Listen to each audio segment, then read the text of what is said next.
Hello అండి, ఎలా ఉన్నారు అందరూ? నేను మీ రమ్య. మనం ఈరోజు పాలకూర వడ ఎలా తయారు చేయాలో చూద్దాం. దీనికోసం మనం మినపప్పు, ఒక కప్పు మినపప్పుని ముందు రోజు రాత్రి నానబెట్టుకోవాలండి. ఓవర్ నైట్ మొత్తం సోక్ చేసి ఉంచుకోవాలి మినపప్పుని. నెక్స్ట్ డే మార్నింగ్ మనకి ఏంటంటే ఈ పప్పుని గ్రైండర్లో మిక్సీ పట్టేసుకోవాలి.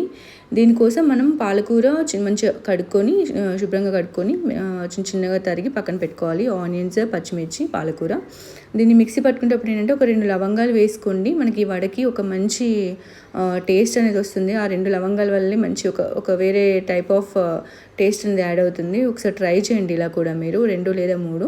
అలాగే మనం పప్పు నానబెట్టినప్పుడు కొంచెం మెంతులు కూడా వేసుకుంటే మంచి టెక్స్చర్ అనేది వస్తుందండి. స్మూత్నెస్ అయినా కొంచెం వడకి మంచి టేస్ట్ అనేది వస్తుందండి. ఇప్పుడు మనం ఇది మిక్సీ పట్టుకునే టైంలో కొంచెం జీలకర్ర, పచ్చిమిర్చి వేసుకొని, కొంచెం అల్లం వెల్లుల్లి పేస్ట్ వేసుకొని దాన్ని మెత్తగా మిక్సీ పట్టుకోవాలండి. ఇప్పుడు ఇలా మిక్సీ పట్టుకున్న పప్పులో మనం ముందుగా కట్ చేసి ఉంచుకున్న పాలకూర అండ్ ఈ ఆనియన్ అనేవి యాడ్ చేసుకొని బాగా కలిపి పెట్టుకోవాలి. మనం ఈ వడకి ఏంటంటే ఈ పాలకూర, కట్ చేసిన ఆనియన్ చాలా టేస్ట్ ఇస్తుంది అనమాట.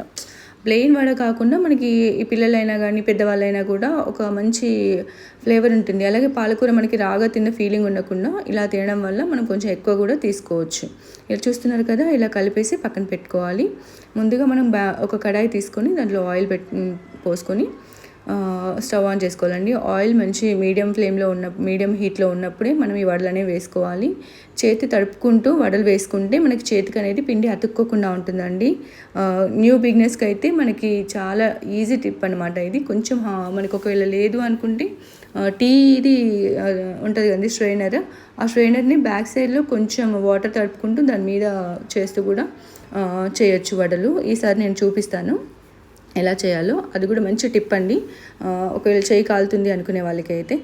చూస్తున్నారు కదా, ఇలా చేయి తడుపుకుంటూ పిండిని మనం మంచి వడ షేప్లో మనం ఆయిల్లో వేసేసుకొని డీప్ ఫ్రై చేసేసుకోవాలండి. దీనికి ఎక్కువ మనకి పాలకూర ఇది వల్ల ఏమో కానీ ఎక్కువ ఆయిల్ కూడా ఏం పట్టదండి వడకి. మంచిగా చాలా హెల్దీ మినప్పప్పు మనకి పెద్దవాళ్ళకైనా పిల్లలకైనా మోకాళ్ళకి దానికి కొంచెం మంచి ఎనర్జీని ఇస్తుందంట అండి మినప్పప్పు అనేది. దానివల్ల మనకి చాలా న్యూట్రిషన్స్ ఉంటాయి. సో మినపప్పు అప్పుడప్పుడు తీసుకోవడం చాలా హెల్దీ. చాలా రకాలుగా తీసుకోవచ్చు అండి మినపప్పుని కూడా. మనం ఇలా వడలు చేసుకుంటే ఏంటంటే పిల్లలకి వీక్లీ 1 or 2 times అట్లా ఇస్తే మనకి ఆకుకూరలు ఇచ్చిన ఫీలింగ్ ఉంటుంది. ప్లస్ మనకి బ్రేక్ఫాస్ట్ టైంలో కానీ స్నాక్ టైంలో కానీ పిల్లలకి ఇష్టంగా టమ్మీ ఫుల్ అయ్యేలాగా చూసుకోవచ్చు. చూస్తున్నారు కదా, వడలు ఇలా అయితే చేసుకున్నాం. చూడండి, నచ్చితే లైక్ చేయండి, షేర్ చేయండి. Please subscribe my channel. మొత్తంగా చూస్తే మనకి ఇదేంటంటే ఎక్కువ ఆయిల్ అయితే ఏం పట్టదండి. ఆయిల్ ఫుడ్ అని భయపడాల్సిన అవసరం లేదు. Thanks for watching.